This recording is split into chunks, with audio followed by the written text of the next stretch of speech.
हम करेंगे हर मजलूम की हिमायत। अस्सलाम वालेकुम, मैं हूँ हुरैन फातिमा और आप देख रहे हैं हिमायती न्यूज HD चैनल। नजर डालते हैं आज की अहम खबरों पर। कांगड़ पिरुमल में हिंदू कमेटी की जानिब से पाक फौज के साथ इज़हार यकजहती के लिए रैली निकाली गई। रैली फरवानी हाउस से निकाली गई, जो शहर के मुख्तलिफ रास्तों से होती हुई प्रेस क्लब से इख्तिताम पजीर हुई। रैली की क़यादत चेयरमैन मुखी पवन दास कोहस्तानी ने की। रैली में बड़ी तादाद में हिंदू कम्युनिटी के साथ शहरियों ने शिरकत की। मोदी सरकार ने रात के अंधेरे में बुज़दिलाना हमला करके मासूम शहरियों को शहीद किया है, इसकी सख्त मज़म्मत करते हैं शरका।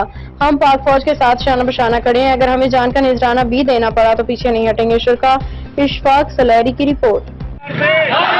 मोदी सरकार से, मोदी सरकार से, मोदी सरकार से, पाकिस्तान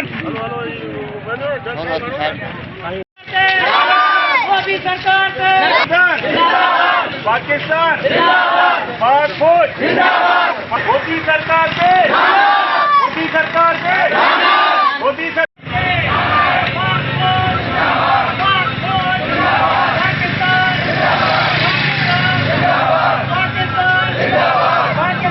बाखबर रहिए हर जगह हर वक्त, जानिए मुल्की और गैर मुल्की हालात और वाकयात यकीन के साथ।